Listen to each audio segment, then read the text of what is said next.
પાટણ નગરપાલિકા હસ્તકના લાખો રૂપિયાના કિંમતી વાહનો અને મશીનરી યોગ્ય જાળવણીના અભાવે અને નજીવી ટેકનિકલ ખામીઓને કારણે લાંબા સમયથી બંધ હાલતમાં પડ્યા હોવાનો ગંભીર મુદ્દો સામે આવ્યો છે।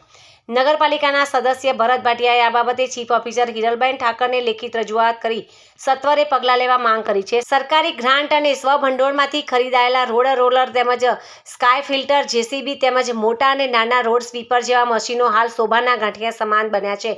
પાલિકાની સામાન્ય સભાના વાહન રિપેરિંગના લાખો રૂપિયાના બિલો મંજૂર કરવામાં આવે છે, પરંતુ વાસ્તવિક પરિસ્થિતિમાં સાધનો હજુ પણ ભંગાર હાલતમાં જ પડ્યા છે।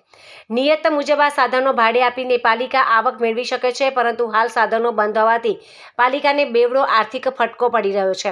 સફાઈ અને મરામતના કામો માટે પાલિકાને ખાનગી સાધનો ઊંચા ભાવે ભાડે લેવાની ફરજ પડી રહી છે, જેના કારણે પ્રજાના ટેક્સના પૈસાનો વેડફાટ પણ થઈ રહ્યો છે।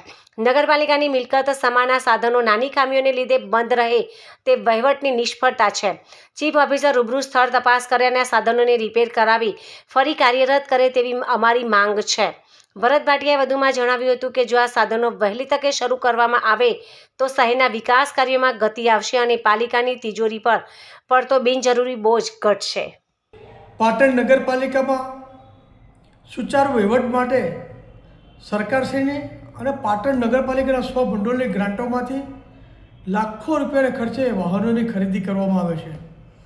વાહનોની ખરીદી કર્યા પછી એની યોગ્ય જાળવણી ન થવાના કારણે આજે પાટણ નગરપાલિકાની અંદર road loader, sky lifter, JCB, road sweeper machine મોટું, બે નાના રોડ સ્વીપર મશીન અને બીજા અસંખ્ય ઉપયોગમાં આવતા વાહનો આજે સામાન્ય રિપેરિંગના અભાવે ધૂળ ખાય છે। ટેકનિકલ સામાન્ય ફોલ્ટના કારણે છેલ્લા એક દોઢ મહિના, બે મહિનાથી આ વાહન રિપેરિંગ કરવામાં આવ્યા નથી। ઘણા સાધનો એવા છે કે નગરપાલિકાને આર્થિક ઉત્પાદન કરી આપે છે, જેમ કે રોડ લોડર મશીન છે, 1 કલાકના 1500 રૂપિયા નગરપાલિકા ભાડાનો ચાર્જ કરે છે, તો એનું આર્થિક નુકસાન થાય છે। આ રીતે કામગીરી ન થવાના કારણે નગરપાલિકાની વહીવટી પ્રોસેસમાં પણ ક્ષતિઓ ઊભી થાય છે। નગરપાલિકામાં મળનારી તમામ સામાન્ય સભામાં વાહન શાખાના રિપેરિંગના બિલો લાખો રૂપિયાના બિલો આવે છે। આ બિલો કોની પાછળ વપરાય છે, કોના હિતની પાછળ વપરાય છે, સમજણ પડતી નથી। એક સામાન્ય ફોલ્ટની અંદર જો કામગીરીમાં ઉપયોગ આવતા સાધનો બંધ પડે તો વહીવટી કામગીરી કેમ રહે? આ બાબત મેં નગરપાલિકાના સીઓને પત્ર લખ્યો છે કે તમે વાહન શાખાના કેમ્પસની સત્વરે તમે રૂબરૂ મુલાકાત લો અને જે પણ વાહન હાલ બંધ હાલતમાં છે એને તાત્કાલિક ચાલુ કરાવો।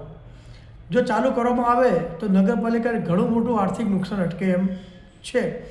જે વાહનો બંધ છે તો મસ્ત મોટા ભાડા ખર્ચીને નગરપાલિકા વાહનનો કામગીરી કરવા માટે ઉપયોગ કરે છે। એક બાજુ ભાડાનો ખર્ચો આપવાનો, એક બાજુ કોઈ આવક ન થાય તો વિચાર કરો નગરપાલિકાને કેટલું નુકસાન થાય। આ બાબતે તકોડ કરી છે તો સત્વરે રિપેરિંગ કરાવે એવી વિનંતી છે।